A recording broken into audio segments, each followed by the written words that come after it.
जी sir. अभी मैं आपके सामने एक अच्छा सा चैप्टर डिस्कस करने वाली हूँ which is appeal and revision. देखो बहुत छोटा सा चैप्टर है, एक बार मुझे सुन भी लोगे ना तो हो जाएगा। साथ के साथ टेस्टेड नॉलेज के क्वेश्चंस करवा रही हूँ तो आपको तो और अच्छे से हो जाएगा। सर सबसे पहले आता है hierarchy of appeals and revision. Sir appeals and revision की हिरार्की क्या है, इसको समझने के लिए सबसे पहले हम देखते हैं कि भाई order pass by the adjudicating authority. अगर ऑर्डर जो है वो एडजुडिकेटिंग अथॉरिटी ने पास किया है तो एडजुडिकेटिंग अथॉरिटी का मतलब होता है ए। अगर वो ऑर्डर पास करता है, ठीक है, कौन ये ऑर्डर पास करता है तो आप जा सकते हो अपीलेट ट्रिब्यूनल में। सर एडजुडिकेटिंग अथॉरिटी के अगेंस्ट में आप जा सकते हो अपील करने अपीलेट अथॉरिटी में। और सर अपीलेट अथॉरिटी से आप जा सकते हो एटी यानी कि अपीलेट ट्रिब्यूनल में। और अपीलेट ट्रिब्यूनल से तुम कहाँ जा सकते हो, सीधे से एससी में जा सकते हो, सुप्रीम कोर्ट में जा सकते हो। ठीक है, सुप्रीम कोर्ट में जा सकते हो। इसका मतलब यहाँ क्या होता है, यहाँ सीधे अपीलेट ट्रिब्यूनल में गए, एटी में गए, और एटी से तुम क्या कर सकते हो, order pass by the national bench या रीजनल बेंच ऑफ ट्रिब्यूनल। अगर यह ऑर्डर इन लोगों ने पास किया है तो तुम हाई कोर्ट नहीं जा सकते, यानी कि नेशनल बेंच ने या रीजनल बेंच ने ऑर्डर पास किया है, तुम सीधा सुप्रीम कोर्ट जाओगे। तो अपने माइंड में एक चीज़ सेट कर दी, क्या कर दी, एडजुडिकेटिंग अथॉरिटी का ऑर्डर आया, उससे हम अपीलेट अथॉरिटी में गए, उससे हम अपीलेट ट्रिब्यूनल में गए और सीधे फिर हम सुप्रीम कोर्ट चले गए। जबकि अभी यहाँ जो दूसरी प्रोसीडिंग्स बताने वाली हूँ उसमें सबसे पहले क्या होता है, जो हमारी रिविजनरी अथॉरिटी होती है वो हमें ऑर्डर देती है, और रिविजनल अथॉरिटी जो ऑर्डर देती है उस रिविजनल अथॉरिटी के अगेंस्ट में हम जाते हैं एटी में। हम कहाँ जाते हैं, एटी में, मतलब कि यहाँ पर रिविजनल अथॉरिटी के अगेंस्ट में हम जाते हैं एटी में, फिर एटी से हम जाते हैं हाई कोर्ट और फिर जाते हैं सुप्रीम कोर्ट। तो अभी आपको क्या समझ में आया, अभी आपको समझ में आया कि भाई साहब हम कहाँ गए उसके अकॉर्डिंग हम सोचेंगे। अगर हम किसके ऑर्डर से एग्रीड है, एडजुडिकेटिंग अथॉरिटी के, तो फिर अपीलेट में जाएंगे, अपीलेट से एग्रीड है ट्रिब्यूनल में जाएंगे, ट्रिब्यूनल से एग्रीड है, ट्रिब्यूनल जो होता है वो हाई कोर्ट जैसा ही होता है, समझ लो। ठीक है, तो फिर हम सीधा सुप्रीम कोर्ट निकल जाएंगे। और अगर हम लोग रिविजनली अथॉरिटी में गए, रिविजनल में गए तो फिर रिविजनल से हम टी में जाएंगे यानी कि ट्रिब्यूनल में जाएंगे सीधा। ठीक है, और ट्रिब्यूनल में जाने के बाद हम सीधा कहाँ जाएंगे, हाई कोर्ट, क्योंकि यहाँ पर हम लोग ट्रिब्यूनल, अब आप बोलोगे मैम ट्रिब्यूनल तो हाई कोर्ट जैसा ही होता है, लेकिन यहाँ पर इन्होंने ट्रिब्यूनल से हाई कोर्ट और हाई कोर्ट में सुप्रीम कोर्ट जाने का रास्ता निकाल रखा है अगर हम रिविजनरी अथॉरिटी में खड़े होते हैं तो। ठीक है, एक चीज़ ये आपको माइंड में सेट रखनी है कि हम अपील कैसे कैसे कर सकते हैं। एक जो चीज़ है वो और आपको ध्यान रखनी है, टाइम लिमिट ऑफ अपील क्या है। मैं टेस्ट नॉलेज क्वेश्चंस भी करवाऊंगी, डोंट वरी।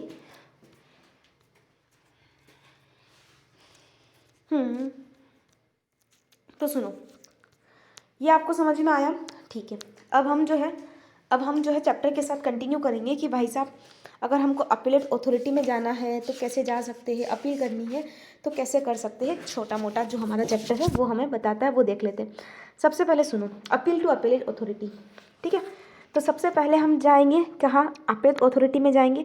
वहाँ हम जाएंगे कैसे, तो देखो टाइम लिमिट क्या होता है सर। अगर आपको, मेरी बात सुनो, अगर आपको जाना है अपीलेट अथॉरिटी में, यानी कि अगर आप एडजुडिकेटिंग अथॉरिटी के ऑर्डर से एग्रीड हो तो आप जाओगे अपीलेट अथॉरिटी में। क्या बोला सर, एडजुडिकेटिंग अथॉरिटी से आप एग्रीड हो तो आप जाओगे अपील में। तो आप अपील में जाओगे तो अपील में जाने के लिए time limit for filing of appeal, तो अपील टू अपीलेट अथॉरिटी, तो अपीलेट अथॉरिटी में तुम कितने दिन में जाओगे, 3 months from the date of communication of decision. यानी कि तुम्हें अपील में जाना है तो तुम्हारी एडजुडिकेटिंग अथॉरिटी ने जो तुम्हें ऑर्डर दिया है, ये एडजुडिकेटिंग अथॉरिटी इसने तुम्हें ऑर्डर दिया, उसके 3 महीने में तुम जा सकते हो। तो मैं आपको इसी चार्ट में यहाँ पर बता दूंगी सब कुछ। ठीक है, मैं एक बार ये इरेज कर दूँ सब, फिर मैं सब जो है ना वो क्लियर लिखवा दूंगी तो आपको अच्छे से समझ में आ जाएगा।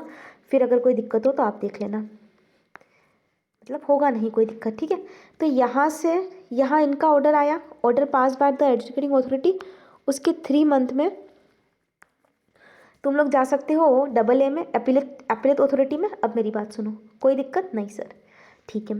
अब यहाँ क्या होता है, जो आपका can condone the delay of the filing of application by 1 month if it is satisfy. Sir क्या आप हमसे पूछेंगे सर एक्सटेंशन चाहिए, मिल सकता है क्या, तो देखो बहुत सिंपल सी बात है, कोई बात नहीं, एक्सटेंशन चाहिए प्लस 1 मंथ का एक्सटेंशन तुम्हें और मिल जाएगा, कोई दिक्कत नहीं। नाउ नेक्स्ट इज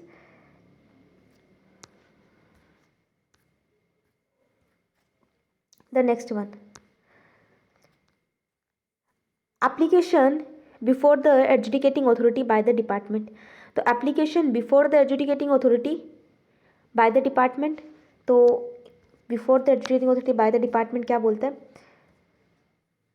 अगर डिपार्टमेंट को लगता है, क्योंकि देखो एजुकेटिंग अथॉरिटी जो है वो ऑर्डर दे रही है, अगर डिपार्टमेंट को लगता है नहीं तो क्या डिपार्टमेंट तो जा सकता है क्या, देखो order against which the application can be filed before the AA।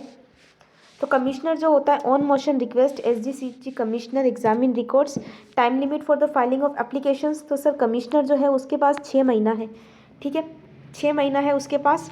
और क्या उसको एक्सटेंशन मिल सकता है सर, सफिशिएंट क्लोज पे 1 महीना मिल सकता है। तो देखो एक काम करवाती हूँ मैं उस पर्सन के लिए लिखवा रही हूँ, ठीक है, और ये लाल हो रखा है एकदम डिपार्टमेंट के लिए लिखवा रही हूँ कि भाई डिपार्टमेंट जाना चाहे तो 6 महीने में जा सकता है, प्लस उसको 1 मंथ का एक्सटेंशन और मिल सकता है। पक्की बात है, कहाँ सर, अपेलेट अथॉरिटी में, ठीक है, ये बता दी, ठीक है। अब यह होता है कि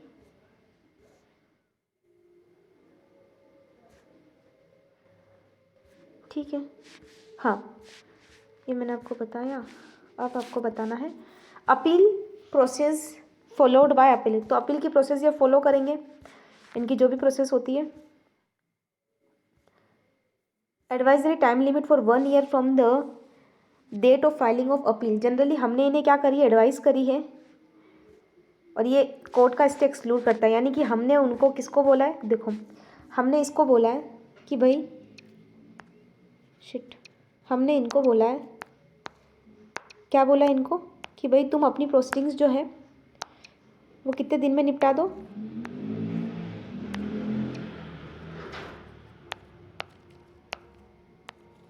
1 ईयर में निपटा दो, बस निपटा दो भाई, निपटा दो 1 ईयर में निपटा दो, डन। आगे कुछ और बोलना है आपको, नहीं सर, ये आपको समझता है जी। नेक्स्ट आ जाइए।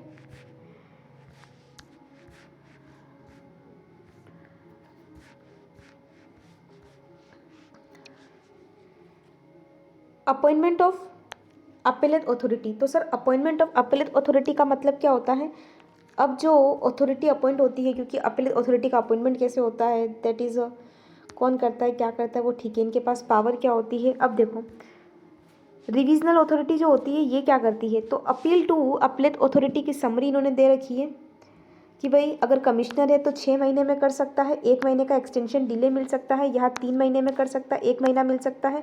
फॉर्म इन्होंने अपील का बता दिया, APL 01 होता है, यहाँ 03 होता है इनके लिए। यहाँ पता है क्या होता है, जब आप अपील करते हो तो प्री डिपॉजिट ऑफ टैक्स करते हो, इंटरेस्ट फाइन्स कितना करते हो, देखो इंटरेस्ट टैक्स का, इंटरेस्ट का, फाइन का, फीस का और penalty arising from impugned order admitted by the appellant along with 10% of tax dispute. तो sir 10% of tax in dispute जो होता है, क्या ध्यान रखना, आपको क्या करना पड़ता है, pre deposit of tax, interest, fine, fee and penalty arising from the impugned order as admitted by the appellate along with 10% of tax in dispute. तो सर जो डिस्प्यूट में है, टैक्स इन डिस्प्यूट, आपको क्या करना पड़ता है, आपको क्या करना पड़े, अपीलेंट को देना पड़ता है अलॉन्ग विथ 10% ऑफ डिस्प्यूट। तो प्री डिपॉजिट करोगे, टैक्स का, इंटरेस्ट का, फाइन का, फी का, penalty arising from the impugned order, जो उनसे ऑर्डर से अराइज हुई, as admitted by the appellant along with 10% of tax in dispute, done.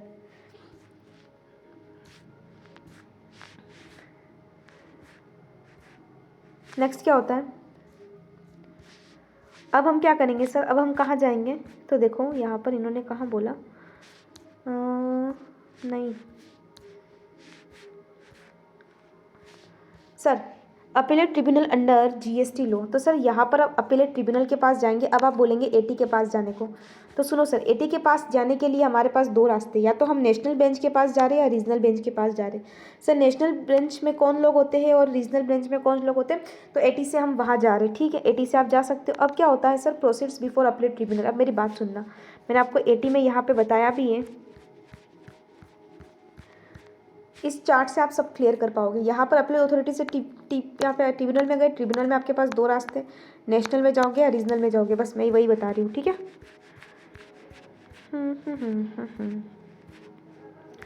तो सर अब मैंने सोचा है कहाँ जाने का, वहाँ हम जाएंगे। अब देखो यहाँ पर इन्होंने बोला है अपील टू अपीलेट ट्रिब्यूनल, ठीक है, AT में आप अपील करेंगे। टाइम लिमिट क्या होता है सर, वही 3 महीने होता है, यहाँ 3 महीने का beyond the specified period of 3 month satisfied at the, ठीक है, डिले। तो क्या मिल सकता है, beyond the specified time period of 3 month, तो can converse the delay of up to 3 months beyond the 3 months. तो 3 महीने के अलावा आपको 3 महीने का और एक्सटेंशन मिल सकता है, कोई दिक्कत नहीं है, ठीक है।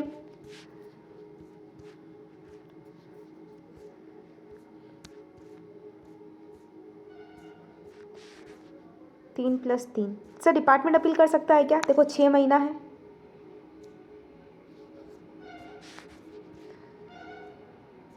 6 महीने में अपील कर सकता है।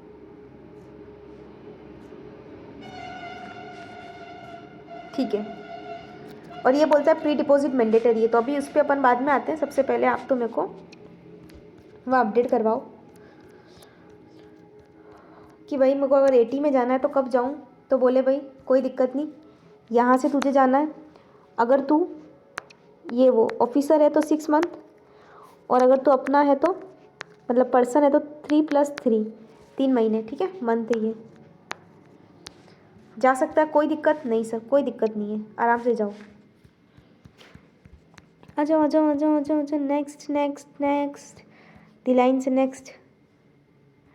हाँ जी सर,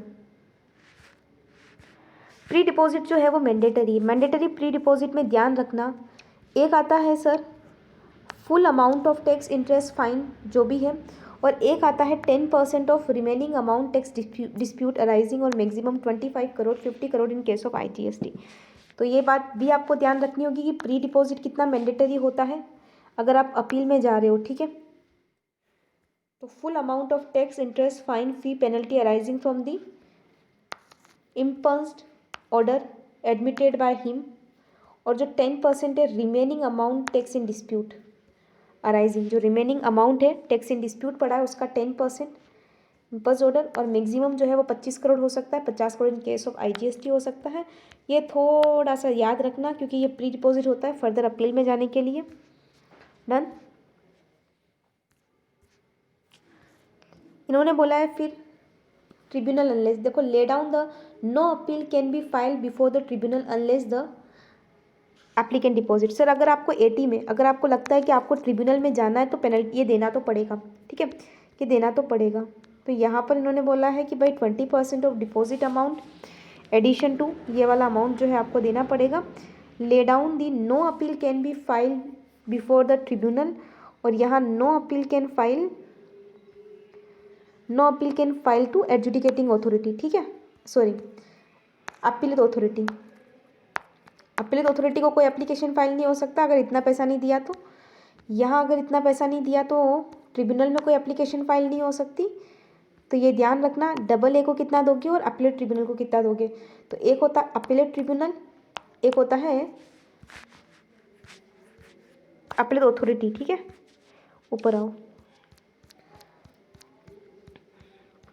सुनो, ऐसे याद रखना, एक होता है ये अपीलेट अथॉरिटी है ना, यहाँ पर भी आपको प्री डिपॉजिट रखना है, यहाँ पर भी आपको प्री डिपॉजिट रखना है। अपीलेट अथॉरिटी एक है ट्रिब्यूनल, दोनों में भाई साहब प्री डिपॉजिट रखना पड़ेगा। You don't have any option, mandatory pre deposit है तो आपको ये एक बार पढ़ना भी पड़ेगा कि इन दोनों में डिफरेंस क्या। एक काम कर रहा हूँ डिफरेंस लिखवा देती हूँ, है ना, ताकि याद रहेगा। तो सर सुनो, डिफरेंस लिखवा देती हूँ।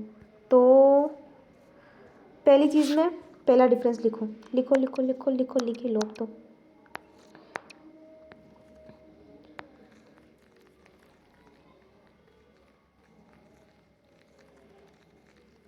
पहला डिफरेंस लिखो, अगर तुमको कहाँ करनी है, अपीलेट अथॉरिटी में अपील करनी है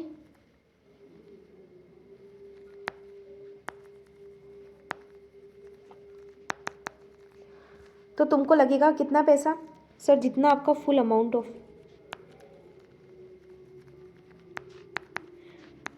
टैक्स से इंटरेस्ट है, पेनल्टी है, tax interest penalty arising from order, ठीक है, जो कहाँ से अराइज हुई, ऑर्डर से अराइज हुई, ठीक है, and 10% of remaining amount of tax in dispute, और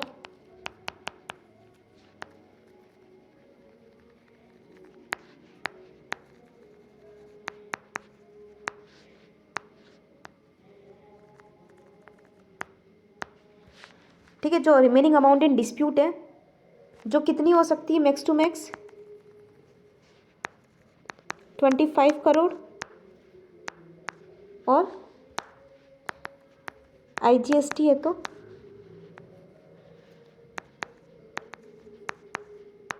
50 करोड़ है ना, पक्की बात है। अब यहाँ देखो, यहाँ पर मैंने तुमको बताना है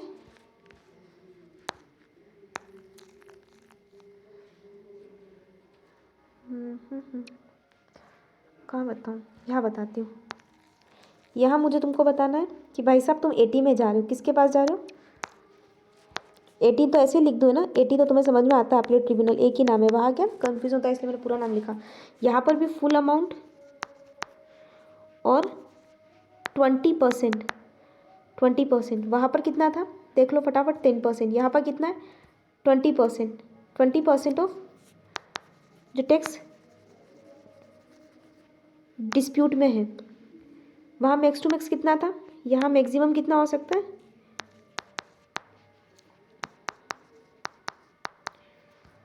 50 और 100। यहाँ पर कितना है 25 और 50, पक्की बात है, सीधा डबल, सीधा डबल। उसके बाद यहाँ पर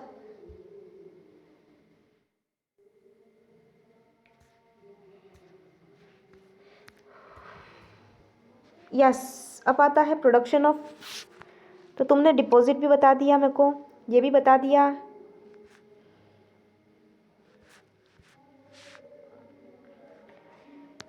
appearance by authorise representative, appeal to the high court. अब देखो अगर मेरे को हाई कोर्ट में अपील करनी है तो हाई कोर्ट में अपील करने के लिए 180 डेज का टाइम है।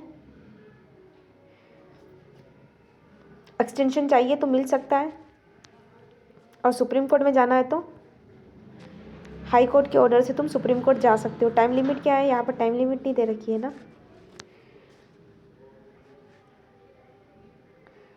सर अपील कब फाइल नहीं होती है,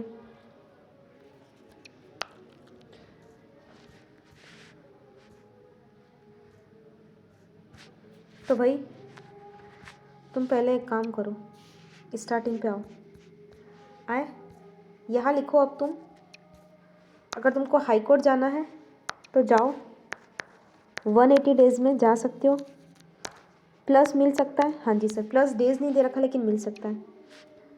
आगे आ जाओ। डी क्वेश्चन, सर अपील नहीं कर सकते, कब नहीं कर सकते। द बोर्ड में recommend GST council issue order और directions fixed monetary limit for regulating filing to appeal an application by the CGST, non filing of appeal application CGST officer date, ये सब non applicable decision and order. ठीक है, कब order और application decision नहीं आता। अब देखो सर हम क्वेश्चंस पे आते हैं, क्वेश्चन से काफ़ी सारी चीज़ें हमें क्लियर हो जाएगी। Does CGST law provide for any appeal to a person aggrieved by any order और decision passed against him by an adjudicating authority. क्या बोला, the CGST law provide any appeal. क्या आपको लगता है CGST के पास ऐसी कोई अपील है, अगर पर्सन एग्रीव्ड हो जाता है by an order of against adjudicating authority, अगर से परेशान हो गया उसके ऑर्डर से अंडर द CGST, तो सर ऑब्वियसली उसके पास है, वो कहाँ जा सकता है आगे, अपीलेट अथॉरिटी में जा सकता है। बस आपको यही बताना है कितने दिन में जा सकता है, तो भाई उसे वही बताना है हमने को कि you have a right to go, yes person aggrieved है, जाओ कोई दिक्कत नहीं है। ऑर्डर के अगेंस्ट में 3 महीने का टाइम है, 1 महीने का एक्सटेंशन चाहिए मिल जाएगा। 10% ऑफ डिस्प्यूट अमाउंट और टैक्स इंटरेस्ट पेनल्टी जो है वो तुम्हें सबमिट करनी पड़ेगी। उसके बाद no appeal can be file, तुम अपील फाइल नहीं कर सकते हो कब, अगर ऑर्डर ऑफ कमीशन और other authority empower to direct transfer और proceedings from one officer to another officer. ठीक है, the order pertaining to seize और retention of books of accounts, अगर seize and books of accounts, register other documents, sanction prosecutions under act, sanction prosecutions और pass an order under section 80। तो sir 4 चीज़ें बोल रखी है, payment of tax in instalment. आप 4 जगह आप नहीं जा सकते हैं, कहाँ नहीं जा सकते, फर्दर अपील में नहीं जा सकते, अगर ऑर्डर जो है वो ऑर्डर ऑफ कमीशन और अदर अथॉरिटी इंपावर करती है direct transfer proceedings from the one officer to another officer. Just for example, पहले एक्स हमारा काम देख रहा था, अब हम वाई में चले गए, क्या तुम ऐसे अपील में जा सकते हो कि एक्स ऑफिसर पहले देख रहा था, अभी भी एक्स ऑफिसर देखेगा, वाई ऑफिसर नहीं देखेगा। देखो सर ऑफिसर को ड्यूरिंग द अपील बदला जा सकता है, क्योंकि कई बार क्या होता है ना, ऑफिसर पे उंगली उठ जाती है। देखो हमने ऐसे इंडिया में कई सारे केस देखे, मंदिरों के मामले तो देखे ही देखे। क्या हुआ था, एक ऑफिसर जाता अपनी रिपोर्ट देता, तो बाद में हम बोलते हैं कि यार ये ऑफिसर तो इन लोगों के साथ मिला हुआ है, बाद में कोर्ट ही ऑफिसर को चेंज करती थी। तो क्या अब इसके खिलाफ भी तुम कोर्ट में जा सकते हो कि नहीं पहले वाला ऑफिसर ही हमें रखो?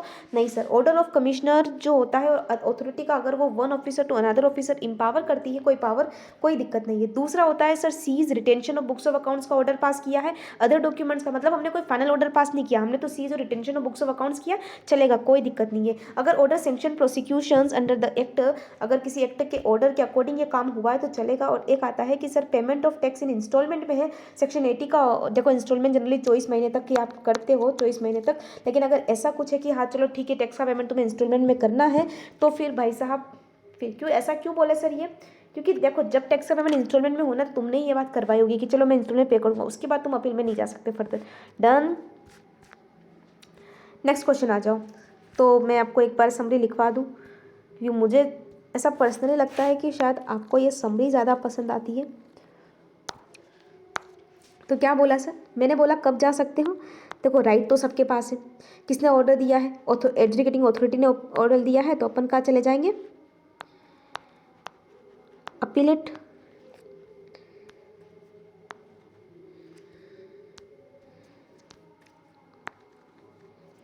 अपन कहाँ चले जाएंगे? अपीलेट अथॉरिटी के पास चले जाएंगे, है ना? कोई दिक्कत नहीं, ठीक है। कब कब चले जाएंगे? टाइम 3 मंथ में। कब से? ऑर्डर से एक और 1 मंथ मिलता है, कोई दिक्कत नहीं, प्लस 1 मंथ, है ना? ठीक है। अब हुआ क्या, कब नहीं जा सकते? तो देखो कब नहीं जा सकते, यानी कि एक पर्सन से दूसरी पर्सन पर प्रोसीडिंग्स ट्रांसफ़र हुई है, सर्च या सीज के ऑर्डर में आप नहीं जा सकते, ठीक है। हमने बुक्स ऑफ अकाउंट्स को रिटर्न करने के बारे में कहा है, नहीं जा सकते। ऑर्डर है इसके अकॉर्डिंग नहीं जा सकते। और लास्ट में अगर हमने क्या बोला है, इंस्टॉलमेंट में हमने पेमेंट करने का बोला है, तो भी हम नहीं जा सकते। The all is okay I think. अब आपको समझता है। अब आ जाइए सेकंड वाले पर। क्या बोलता है सर? ये कहता है डिस्क्राइब करो। क्या डिस्क्राइब करो? Provision relating to departmental appeal to appellate authority. बताओ, मैंने आपको बोला था डिपार्टमेंट भी अपील कर सकता है। कहाँ बोला था सर आपने ऐसा? मैंने बोला ये देखो, मैंने डिपार्टमेंट को इस चार्ट में लाल लाल भी बनाया ताकि आप अच्छे से समझ सको कि डिपार्टमेंट। एक सेकेंड, क्वेश्चन क्या कह रहा है, किससे कहाँ से अपील करनी है, ये चीज़ ध्यान रखना प्लीज़। हाँ, किसको कहाँ से अपील करनी है, किसको कहाँ से अपील करनी है? हाँ जी सर। अच्छा, appellate authority, department appeal to appellate authority को उसको अपील करनी है, तो कैसे करेगा? तो आ जाओ चार्ट में। सर ये देखो, ये जो है अपीलेट अथॉरिटी है, डिपार्टमेंट को करना है, तो मैंने लाल बना रखा है। 6 मंथ में करेगा, 1 मंथ का एक्सटेंशन इसे भी मिल जाएगा, कोई दिक्कत नहीं है। बस आपको यही आंसर देखना है। तो देखिए दूसरे का आंसर क्या बोलता है सर? दूसरे का आंसर ये 6 महीना, ये 1 महीना और बस। और प्री पेमेंट आपको करना पड़ेगा, प्री डिपॉजिट, ठीक है। नो, अच्छा sorry, not require any making pre deposit. Officer के मामले में कोई प्री डिपॉजिट नहीं लगता, वो सिर्फ पर्सन के मामले में लगता है। डन। तो सर मैं आपको ये बताऊँ, यहाँ पर एक समरी लिखवा दूँ। क्या समरी है सर? जाना है तुमको कहाँ?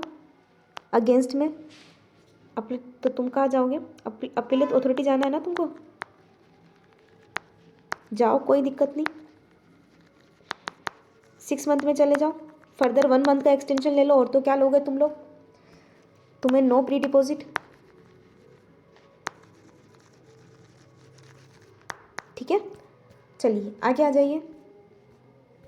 दी third one, the third one is with reference to section 1076 and 1128 specify the amount of mandatory pre-deposit which should be made along with every appeal. तो क्या बोला सर? बताओ हमको, क्या मैंडेटरी प्री डिपॉजिट रखना है? हाँ जी sir. Along with every appeal made before the appellate authority, चाहे यहाँ पे जाओ, यहाँ पर 80 पर जाओ, ठीक है। प्री डिपॉजिट जो है वो, और इनकी रिकवरी प्रोसीडिंग्स बताओ। देखो बहुत सिंपल है, अभी पूरा चैप्टर डिस्कस किया था, उसमें ये बात डिस्कस कर ली थी। अब यहाँ पर इन्होंने आंसर में हमको क्या बता रखा है ये देख लेते हैं। तो इन्होंने बहुत सिंपल सी बात बोल रखी है, मैंडेटरी तो है ही है। कितना मैंडेटरी है? तो बोला फुल अमाउंट ये, और सर ये 10% ऑफ, ठीक है। और अगर ये नई अपील, अगर मैं आपको बोलूँ अपीलेट ट्रिब्यूनल की बात आ गई, तो 10% का सीधा 20% डबल हो जाएगा, सब डबल, 50 करोड़ हो जाएगा, यहाँ पर 1 करोड़ हो जाएगा। IGST का मामला है तो 100 करोड़ हो जाएगा, और यहाँ 50 हो जाएगा। IGST का मामला है, CGST का मामला है तो 25 crore. The about time limit application for the pre deposit is made under the CGST act, ठीक है। तो यहाँ पर CGST एक्ट में और SGST एक्ट में as well as equal pre deposit हमें SGST में भी करनी पड़ेगी, कोई दिक्कत नहीं है, ठीक है।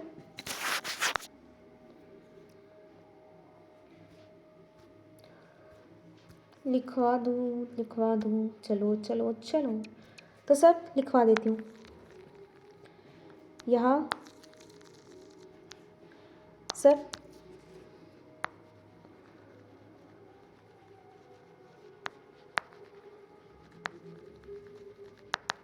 ठीक है, यहाँ पर मेरे को बताना है कितना अमाउंट है, तो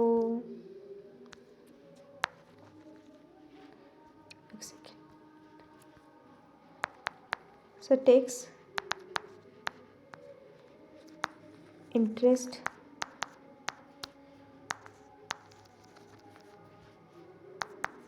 पेनल्टी या फिर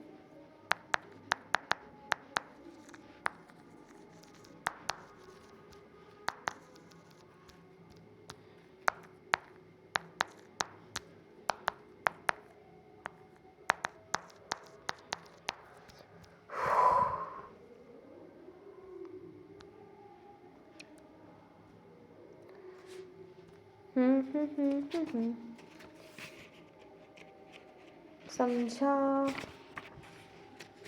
जी सर, हमको समझा। तो 20% ऑफ टैक्स इन डिस्प्यूट, 10% या, और यहाँ जस्ट ये का यही सेम, एकदम सेम है। सिर्फ क्या होता है ना, यहाँ पर 20% आता है और 50 करोड़ और IGST में 100 करोड़, जस्ट डबल कर दो, बाकी कुछ मत करना। अब तुम आ जाओ फटाफट से चौथे वाले पर। With reference to section 108 elaborate whether CGST SGST authority can revise an order pass by the subordinate. तो बताओ सर, क्या ऑर्डर रिवाइज हो सकता है? हाँ, तो यहाँ पर यही चीज़ कह रहा है कि क्या ऑर्डर रिवाइज हो सकता है। तो देखो ये कहता है रिविजनल अथॉरिटी होती है हमारे पास। कौन होती है? रिविजनल अथॉरिटी होती है। एज एन अथॉरिटी अपॉइंट और authorise under CGST act for revision of decision और order refer to in section 108। Section 108 of act authorise such revisional authority to call for and examine any order passed by this subordinate, and in case he consider the order of the lower authority to the erroneous is so far as it is prejudicial to revenue and illegal or improper and has not taken into account certain material facts whether available at the time of issuance of said order। देखो, revisional authority shall not revise in order. कब वो revise नहीं कर सकती order को? The not generally 3 years more than not yet expire or more than 3 years from the expiry after the passing of the decision। तो 3 साल से ज़्यादा वाले पुराने ऑर्डर को वो रिवाइज नहीं कर सकती। ऑर्डर इज रिविजनल ऑर्डर, पहले ही हम उसे रिवाइज कर चुके, हम उसे वापस से रिवाइज नहीं करेंगे। Order already taken the revision under this section early stage पर, तो वापस हम उसे रिवाइज नहीं करेंगे। दैट इज ठीक है। या फिर हम उस ऑर्डर के अगेंस्ट में कहाँ चले गए हैं? अपील में चले गए हैं, तो हम रिवाइज नहीं करेंगे। यानी कि रिवाइजिंग अथॉरिटी के पास होता है पावर कि वो 3 साल में रिवाइज कर ले, लेकिन अगर हम लोग जो है फर्दर अपील में चले गए या पहले वो रिवाइज हो चुका था फिर से रिवाइज नहीं कर सकते। ये चीज़ आपको क्लियर हो जानी चाहिए। Done. Now the next is the appellate tribunal has the discretion to refuse to admit any appeal। बोला appellate tribunal जो है वो क्या करता है? has the discretion to refuse the admit any appeal, कि वो अपील को नहीं मना कर सकता है। correctness of the discretions to refuse, तो उसके पास डिस्क्रिशंस टू रिफ्यूज़ है क्या, ऐसा कुछ? तो ये बोलता है कि sir statement is correct. Appellate tribunal does not have the power to refuse to admit the application. It can not refuse to the any appeal, कोई भी अपील को रिफ्यूज़ नहीं कर सकता। It can refuse to admit an appeal where, कब कर सकता है सर? जहाँ पर टैक्स और इनपुट टैक्स क्रेडिट इन्वॉल्व है, जहाँ डिफरेंस ऑफ टैक्स और difference of input tax credit involve है, ठीक है। या फिर जहाँ फाइन फी और penalty determine by such order है, does not exceed 50,000 rupees. Sir ये तीनों चीज़ें अगर 50,000 रुपये ज़्यादा नहीं है ना तो फिर वो रिफ्यूज़ कर सकता है, क्योंकि यार क्यों वेस्ट करते हो। यानी कि 80 प्यार से कहता है, 80 एकदम प्यार से कहता है बहुत, कि हम कोई भी अपील मना नहीं करते, हमारा हक ही नहीं बनता मना करने का, हम कोई भी अपील मना नहीं करते। लेकिन भाई साहब तुम समझो ना, 50,000 रुपये इतनी छोटी, तुम बड़े बड़े बिजनेस करते हो और ये मोर देन 50,000 नहीं है, तो भाई साहब तुम क्यों आते हो हमारे पास। हाँ, क्यों आते हो हमें परेशान करने। इतने प्यार से बोल रहा है कि अब क्या बोले, क्यों आते हो हमें परेशान करने, जब 50,000 रुपये ज़्यादा का अमाउंट क्या नहीं है, ना टैक्स का है, ना इनपुट का है,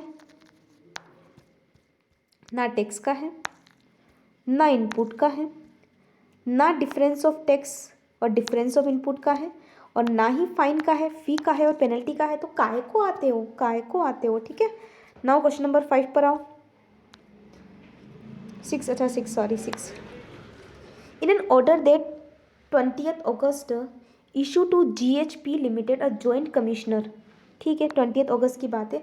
CGST has formed CGST has confirmed IGST demand of 280 crores. Oh my God. The company is disputing entire demand to IGST and want to know the amount of pre-deposit. अब बताओ sir कितना pre-deposit करेंगे. It has made the under the IGST act as a filing of the appeal. Appeal authority, sir उसको क्या करना है, appeal authority को appeal file करनी है। ये भी तो समझो अपील किसको फाइल करनी है। ठीक है, assuming that appeal authority has confirm the order of joint commissioner and company want to file the appeal the appeal tribunal. तो बताओ प्री डिपोजिट, इन्होंने दोनों एक साथ पूछ लिया यार, बोले इधर भी जाना उधर भी जाना है, दोनों में कितना प्री डिपोजिट रखना पड़ेगा। तो हमने 10% ऑफ डिस्प्यूट का अमाउंट बोला है और 20% ऑफ डिस्प्यूट का अमाउंट दूसरे वाले में बोला है, ऊपर हमने टैक्स इंटरेस्ट और पेनल्टी का अमाउंट बोला था। उन्होंने बोला डिमांड कितनी रेज हुई है, 280 करोड़ की, तो हम कितना लेंगे। अच्छा कैलकुलेशन का क्वेश्चन है 6th वाला। ठीक है, तो देखो कैलकुलेशन कर रही हूँ मैं। सबसे पहले इन्होंने क्या बोला, 28 करोड़, 28 ही है क्या, 280 करोड़ है भाई, क्या बोल रहे हो, उसका 10% लेंगे ना। ठीक है, तो 280 करोड़ का हमने लिया 10%। देखो भाई साहब आप भी देखो, तो हमने लिया 200, देख लो तुम, देखो हमने लिया 280 का 10%, हमारे पास ये आया, कोई दिक्कत नहीं। और 50 crore which ever is less, जो भी कम हो। ठीक है, 50 करोड़, क्योंकि ये IGST का मामला है क्या। हाँ जी सर, तो 50 करोड़ आएगा। ये देखो IGST एक्ट का मामला है तो 50 आएगा। सर अगर ये CGST का होता तो, चलो बता दूँ, CGST का होता तो, सर अगर ये CGST का होता तो हमारे पास सिर्फ 25 करोड़ होता है यहाँ पर। फिर बताओ sir which ever is less हम कौन सा लेते हैं, 25 करोड़ लेते हैं। पक्की बात है, समझा तुमको, दोनों बातें बता दी मैंने। ठीक, नेक्स्ट आ जाए। नेक्स्ट क्या कहता है सर, 56 क्यों सर, 280 का करो करो करो करो फटाफट सर, 280 का करो 20%, कितना होता है देख लो तुम, यही होता है क्या सर, यही होता होगा। हाँ जी सर यही होता है। फिर IGST का मामला है क्या, अरे यार IGST का मामला है क्या सर, अगर मामला CGST का होता तो क्या होता सर, CGST होता है या CGST वाइस वर्सा SGST चलता है, तो सर 50 करोड़ ही आता। मामला भी किसका है, IGST का, इसलिए 100 करोड़ आया। विच एवर इज लेस कितना होता है, 56, बाकी सर सलोनी क्या होता, बाकी सर होता हमारा 50 करोड़। डन, क्लियर इट, अच्छे से समझा, एग्जाम में आएगा करोगे, करना ही पड़ेगा, कोई ऑप्शन नहीं है हमारे पास, we don't have any other option. Now with reference to the provision of section 121 specify the order against which no appeal can be filed। बताओ, with reference to the provision of section 121 specify the order against which no appeal can be filed। ऐसे कौन से order है जब तुम appeal ही file नहीं कर सकते। सर 4 ही नाम है, ऊपर भी अभी देखे थे हमने, नीचे एक बार फिर हम आपको बता दें। सर कमिश्नर कहता है कि वन ऑफिसर से दूसरे ऑफिसर में हम तुम्हारी प्रोसीडिंग्स ट्रांसफर कर रहे हैं, तो क्या हम फर्दर अपील में जा सकते हैं। सर सर्च और सीज करने का, रिटेंशन करने का बोला है, क्या जा सकते हैं। सर ऑर्डर सेंक्शन किया है प्रोसिक्यूशन अंडर CGST एक्ट के अकॉर्डिंग, या ऑर्डर पास कर दिया है सर, वो भी हम टैक्स इंस्टॉलमेंट में पे करेंगे, तो क्या हम जा सकते, नहीं जा सकते। तो ये जो है ऊपर बताया था, फिर भी एक बार एक काम करती हूँ, चार्ट बनवा देती हूँ तुमको। तो सर मैंने ऊपर भी बनवाया है कि भाई साहब वन ऑफिसर से दूसरे ऑफिसर में प्रोसीडिंग्स ट्रांसफ़र हो रही है, ठीक है, या फिर सर्च एंड सीज का मामला है, बुक्स ऑफ अकाउंट्स के को रिटर्न रखने का मामला है, या फिर अदर कुछ भी मामले हैं, या फिर ऑर्डर आया है इसी प्रोसिक्यूशन के अंदर का। एक लास्ट चीज़ जो है वो ऑर्डर पास किया है कि साथ का अपील अगेंस्ट तुमने करी है, और हमने बोला है कि सर हम टैक्स जो है वो इंस्टॉलमेंट में हम टेक्स्ट जो है वो इंस्टॉलमेंट में तुम्हें देने को रेडी है।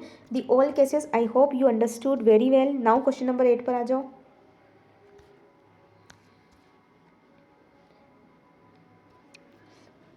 Mister A has file an appeal appellate tribunal को। सर किसको फाइल करी अपील? अपीलेट ट्रिब्यूनल को करी against the order of appellate authority. Sir हमें अपीलेट अथॉरिटी से फाइल करने को कहा गया, अपीलेट ट्रिब्यूनल के पास गए, where the issue involve in the relating to the place of supply. और मामला प्लेस ऑफ सप्लाई का था। The order of appellate tribunal is also in a favour of department. Sir appellate tribunal ने भी department के favour में मामला दिया। Mister A now to want to file appeal against the decision of the appellate authority as a fees the stand taken by him is correct। तो क्या बोलता है sir? Mister A now want to file an appeal against the decision of the appellate authority।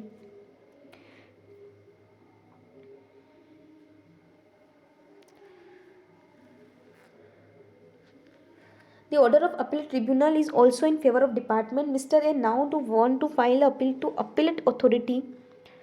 He feel that stand taken by him is correct। जो उनके द्वारा stand लिया, you are required to suitable with regard the filing of the appeal before the appellate forum higher than the appellate tribunal. तो sir मेरी बात सुनो, अब अगर मैं आपसे कहूँ कि आपको अपीलेट ट्रिब्यूनल के ऑर्डर, अपीलेट ट्रिब्यूनल से भी ऊपर में जाना, तो आप कहाँ जाओगे? मामला किसका है सर? ये देखो, पकड़ो पहले मामला पकड़ो। मैंने बोला मामला पकड़ लिया, प्लेस ऑफ सप्लाई का है, खड़े कहाँ हो? अपीलेट ट्रिब्यूनल से खड़े हो, कहाँ जा सकते हो? देखो देखो यहाँ देखो, अपीलेट ट्रिब्यूनल में खड़े हो, कहाँ जा सकते हो सर? यहाँ सीधे सुप्रीम कोर्ट जाओ या हाई कोर्ट जाओ।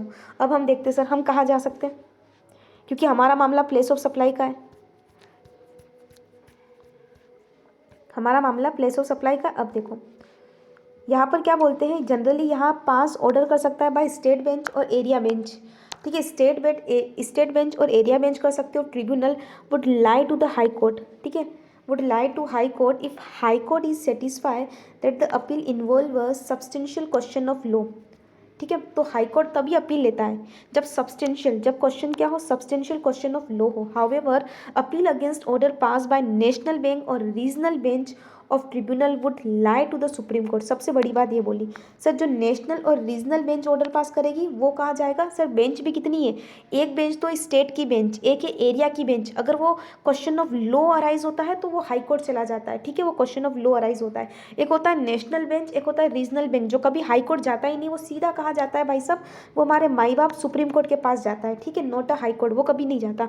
नेशनल बेंच और regional bench of the tribunal can decide appeal where one of the issue involve related to place of supply. और सर ये आपको पता होना चाहिए कि हमारी नेशनल बेंच और रीजनल बेंच इस मामले को हैंडल करती है, कोई भी स्टेट बेंच और कोई भी अपील बेंच इसको हैंडल नहीं करती। तो हम अगर नेशनल ब्रांच में जाएंगे तो हम हाई कोर्ट नहीं, हम सीधा सुप्रीम कोर्ट जाएंगे। ये चीज़ आपको समझ में आती है तो हम सुप्रीम कोर्ट जाएंगे। मैं फिर आपको बताऊँ, सुन लो, कोई दिक्कत नहीं है, आप 2 बार सुनेंगे तो आपको याद रहेगा। एक बार मैं आपको ऐसे बताती हूँ, देखो समझोगे पहले अच्छे से, फिर आप अपना रिस्पॉन्ड देंगे। क्या बोलना चाहती हूँ मैं? ठीक है, सबसे पहले मैंने आपको बताना है कि सर तुम एडजुडिकेट, एक होता है एडजुडिकेटिंग अथॉरिटी, उस एडजुडिकेटिंग अथॉरिटी से तुम जाते हो अपीलेट,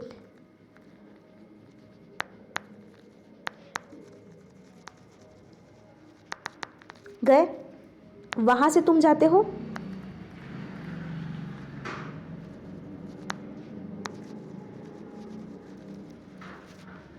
ठीक है, फिर तुम जाओगे। 2 तरीके तुम्हारे रास्ते होते हैं जनरली। अगर हम कहाँ खड़े, एरिया या स्टेट की बेंच पर,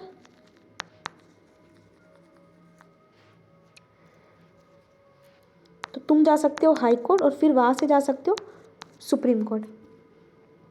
अगर नेशनल और रीजनल बेंच है तो तुम सीधा जा सकते हो सुप्रीम कोर्ट। चूँकि मामला किसका है? प्लेस ऑफ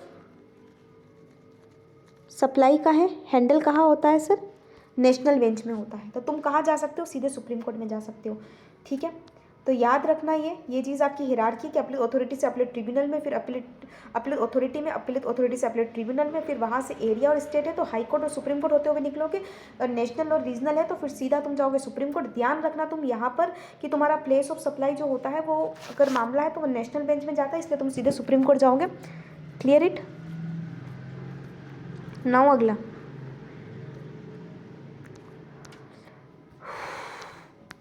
कितने क्वेश्चन हो रहे हैं? 11 है ना। चलो अब अच्छे अच्छे क्वेश्चन से कर लेते हैं। Pursuant to audit conduct by the tax authority, ठीक है। Under section 65 a show cause notice was issued to Home Furniture Surat, a registered supplier allying that has wrongly availed the input tax credit without actual receipt of goods for the month of July। बताओ, input tax credit without actual receipt हमने क्या किया? Wrongly avail किया। हमने क्या किया? गलत तरीके से अवेल किया। क्या अवेल कर लिया सर? आईटीसी अवेल कर दिया without actual receipt of goods in the month of July. गड़बड़ कर दी ना। In the absence of satisfaction of the reply from the home furniture joint commissioner to the, बोला in the absence of satisfactory reply joint commissioner ने क्या किया? Central tax pass an adjudication order. उन्होंने adjudication order pass कर दिया। कब? 20 अगस्त को पास कर दिया, ठीक है। अब आता है कन्फर्म एज अ डिमांड। उन्होंने डिमांड निकाल दी 50 लाख रुपए की, CGST 25 और SGST 25 and impose the penalty equal to the amount that's 122, ठीक है। उन्होंने इम्पोज कर दी हमारे ऊपर पेनल्टी। अब आता है home furnitures does not agree with the order. अब हम उस ऑर्डर से एग्री नहीं है। तुम लोग कुछ भी करो, हम एग्री नहीं है by the joint commissioner. He decide to the appeal. उन्होंने सोचा कि मैं अपीलेट अथॉरिटी में जाऊंगा अगेंस्ट द एडजुडिकेशन ऑर्डर, क्योंकि ऑब्वियसली अपीलेट अथॉरिटी ने ऑर्डर पास किया है तो हम अब अपील में जाएंगे। You approach to sing your advice. Can home furniture file to appellate authority against the adjudication order pass by joint commissioner of the central tax, ठीक है। If yes the can the appeal file. तो sir यहाँ पर adjudication order आया है तो आप लोग जा सकते हो। You have a time. आपको कितने महीने का टाइम मिलता है? 3 महीने का और 1 महीने का further extension. Does home furnitures need to be approach both the central and state appellate authority for exercising its right to appeal. तो सर मामला किस बात का है? मामला है इनपुट टैक्स क्रेडिट, ठीक है, इनपुट टैक्स क्रेडिट का। तो sir does the home furniture approach to central and state appellate authority. तो हम बोलेंगे सर स्टेट को ही पकड़ ले। ऐसा ज़रूरी तो है नहीं कि दोनों को लेने की ज़रूरत है, किसी एक को ले ले। Home furniture is of the view that there is no requirement of paying pre deposit. अच्छा, इनका कहना है कि अपील में जाने के लिए प्री डिपॉजिट नहीं चाहिए, ठीक है, अपीलेट अथॉरिटी में जाने के लिए। तो क्या ऐसा सही है? नहीं सर। 10% ऑफ जो भी अमाउंट है विच एवर इज लोअर तो देना पड़ेगा, कोई दिक्कत नहीं है, देना ही पड़ेगा। आ जाओ 9वां सॉरी। पहले क्वेश्चन का आंसर देखो भाई। डिसीजन तुमने लिया है, होम फर्नीचर जाना चाहता है, can file appeal to appellate tribunal. सबको राइट है, हम किसी को मना नहीं करते। 3 महीना और 1 महीने का एक्सटेंशन और मिल सकता है, तुमको समझ में आता है। जीएसटी ने प्रोविजन बना रखा है बिटवीन द CGST और SGST। तो CGST और SGST है, CGST और SGST vice versa can be respect of both CGST as well as SGST law public can issue order, ठीक है। फिर आता है sir GST laws provide where the proper officer under the CGST pass an order appeal review revision state rectify that's only lie with the proper officer act according the order is pass on proper officers that rectifications that the SGST acts thus the furnished required to file the appeal only with the central tax appellate authority। तो इन्होंने बोला है कि state के पास जाए, central के पास जाए। तो यह थोड़ा सा देखना कि if the order is pass by the proper officer under SGST act and appeal revise revision rectification against the said order will lie of proper officers that the state. और यहाँ पर तो यहाँ पर एक्चुअली क्या हुआ था ना, सेंट्रल वाले ने ऑर्डर पास किया था। मैं फिर बता दूँ क्वेश्चन में आओ। यहाँ पर पता है CGST आ रहा है बार बार। CGST ने डिमांड क्रिएट करी। तो ये जो क्वेश्चन है ना, does the appeal furnish to the state या सेंट्रल, तो ऑब्वियसली सेंट्रल में फर्निश होगी, ठीक है। सेंट्रल अपीलेट ट्रिब्यूनल में आप फर्निश करोगे क्योंकि CGST का ऑर्डर है। भाई साहब समझा? डन, ठीक है सर, ये हमारा क्लियर करवा दिया आपने। अब थर्ड पे आ जाओ कि home furnitures view is not correct in law, क्योंकि प्री डिपॉजिट नहीं रखना। ये किसने बोला सर? आपको कहाँ जाना है? अपीलेट अथॉरिटी में जाना है तो आपको 20% रखना पड़ेगा, 25 करोड़ रखना पड़ेगा CGST SGST के मामले में।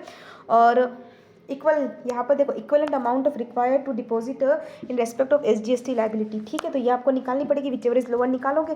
जितना अमाउंट है उसका 10% लगाओ, जितना है वो देखो, जो लोअर है वो रखो। मैक्स टू मैक्स कितना हो सकता है? 25 करोड़ हो सकता है।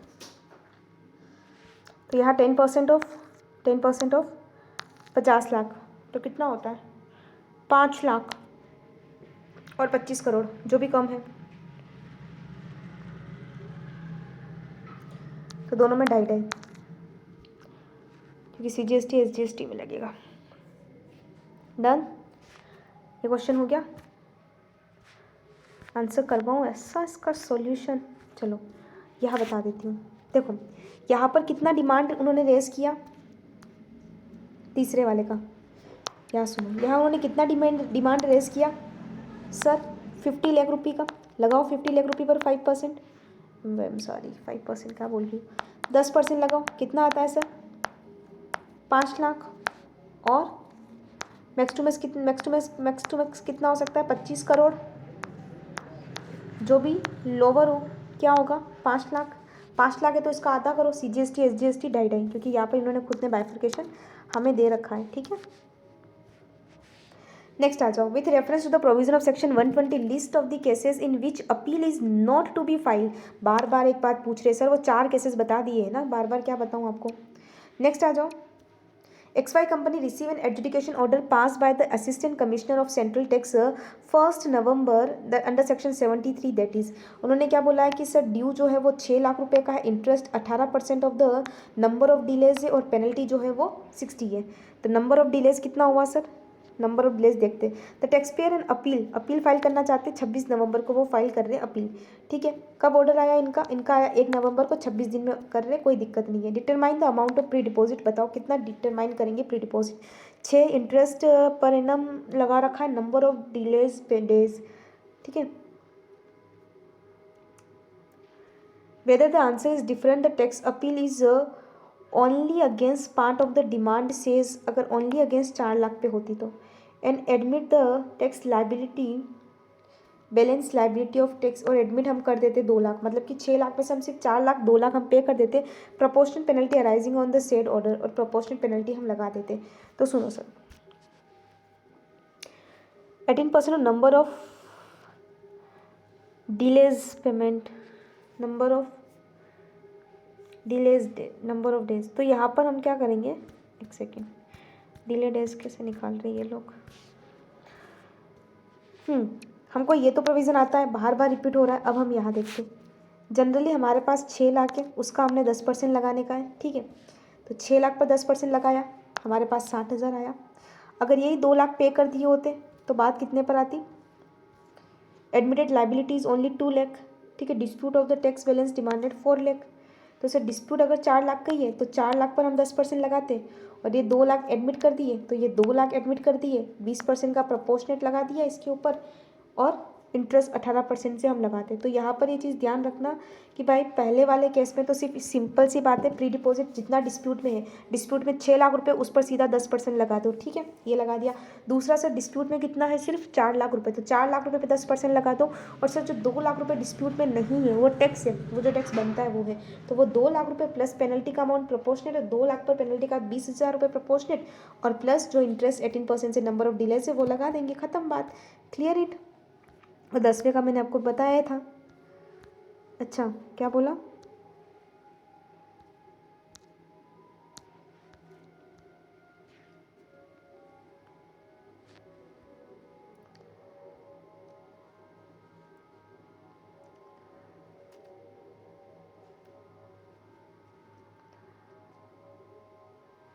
Done, okay done.